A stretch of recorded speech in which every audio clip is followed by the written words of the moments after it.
Look Outreach is underwritten by the generous support of Munter Enterprises. Family owned and operated since 1972, integrity is important, as our family name is on every project. Our word is our bond. Munter Enterprises. Just build it.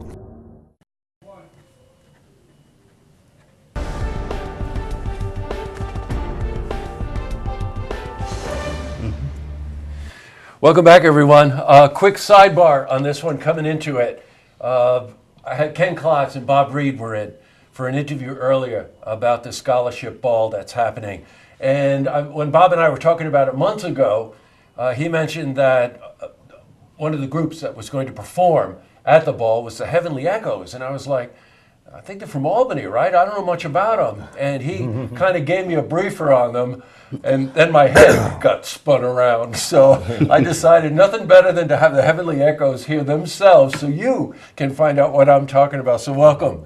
Very nice to have you here. And by introduction way, we've got Hayes Coleman, we got Decky Lawson, and we got the King. We got Earl. We got King Earl here, Earl Thorpe. Welcome. Very nice to have you guys here. The reason that I wanted to do a separate interview is that just there's nothing nicer than having musicians and artists on, because let's face it, we're cut from a different cloth. The things that we're interested in are slightly different. It's a wonderful thing to share with the audience what it is. You know what, Earl? I'm going to start with you, because you have been involved in music for decades. Yeah. And you may not want to talk about it, but I want you to talk about it. I want you to talk about the Fidelities. Oh, the Fidelities were a vocal group. We came out of Albany in 1958. And we got signed with a record label, and we had 5 major hits. The Things I Love, Walk with the Wind, and Captain of My Ship. Worked out of Universal with James Brown, Jackie Wilson, the Coasters, the Dells, Flamingos. Everybody that signed with Motown, we worked with them at some time. Lil Willie John, everybody. Wow. Played the Apollo 10 times. No kidding. Yeah. Wow. The Apollo, by the way, legendary theater, north side of Manhattan, 125th Street to be exact. Been there too, myself, many times. I saw Marvin Gaye there at the Apollo Theater. So that sort of frames it in terms of time for anybody old enough. But, to have a group like that performed, he rolled through the names really quickly, like Jackie Wilson and James Brown. These are legends in music and will be forever, right? Oh, yeah. Really, no. Okay. So I'm going to go to you, Hayes. Yes. Well, obviously you're the fashion statement of the band. Hayes, so. Amen. All the time. Amen is right. All the time. And by the way, I'm going a little out of context here, but at the end of the program, the Heavenly Echoes have very graciously agreed to sing for us. So you get to hear them later on in the program. So, all right, Fashion Plate. When did you get involved in this? Well, I've been involved in this just about all of my life, but as far as this group is concerned, I knew the original starter of the group, and I guess he ran into some problems because he had a few of his guys to drop out, some died off, and so he had an upcoming event, so he asked me if I would help him out.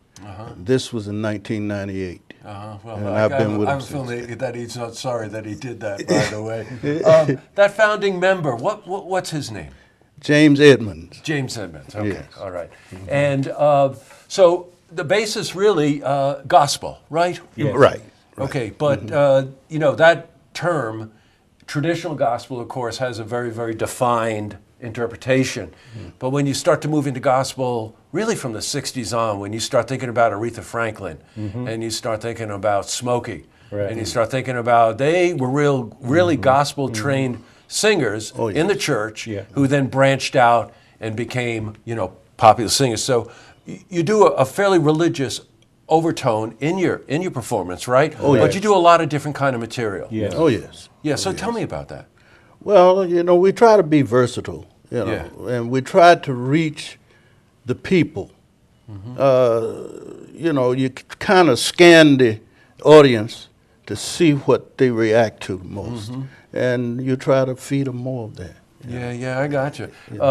Decky, obviously you weren't even born during the time that we started talking about this. You know, when before we went on air, Decky said the best thing. I said, well, you know, how'd you get involved in this? You know, you're half the age of us. And he said that these guys were mentors to him. Yeah. You know, that's a word that's kind of lost on society today. But tell me why you said that to me. Well, I've been around for a while now. You know, some of my relatives were musicians that was around them. I mean, they knew my family. So I happened to be around when I was little, watching these guys come up. And so I just picked up a lot. I hung around them a lot, traveled, you know, with Hayes and his groups, and been around him and his groups when I was coming up, like 18, 19 years old. Having to sing background for him at a couple of shows, you know, and just picking up everything that I can from these guys and trying to stay humble. And finally, you know, a couple of members had got ill and passed away, and they needed someone, and I stepped in and said yes. Wow, yeah, I think, you know, that's an honor for everyone. Yes, you know, for guys like Earl. Yes. Yeah. And it's also for you and your generation too. I enjoy you know? it. Yeah, without a doubt. Yeah. You know, they said something else too, and you'll find this with groups that are very tight, musicians that are tight and sing together well, is that you really want to try to show something to the younger generation. Yeah. Oh, yeah. And I forget which one of you had said it to me, but it was another phrase that stuck in my head, is that, you know, if there are children that are lost out there, that the universal language of music is something that tends to bring people together, cross-generational, you're proof of that, but the whole idea is that that's universal. That never changes, right? So, and in this group, by the way, instead of having just one particular barrier, one particular bass or whatever, the guys mix it up, which is really something. Everybody sings the lead. Who like really nails the falsetto though? That's what I want to know. Hayes Coleman. That's right. Could I say Eddie Kendricks to you? Well, yes. Better. Better. Wow. Okay. Well, we got a tall order. You're going to have to judge for yourself because the guys are going to perform. Now they will be at this scholarship ball, which is Friday, June 16th at the Elks Lodge. And check online for the other interview I did with Bob and Ken. You'll get the particulars and you'll get the phone number. But I can't wait to hear you guys perform, I'm telling you. And thank you very much for taking the time to come in. You're welcome. You know, sit around. Thank you for having us. And like I said, we've got a treat. Hang around to the end of the program because the Heavenly Echoes are going to honor us by singing. Maybe a little My Girl out there? Yeah.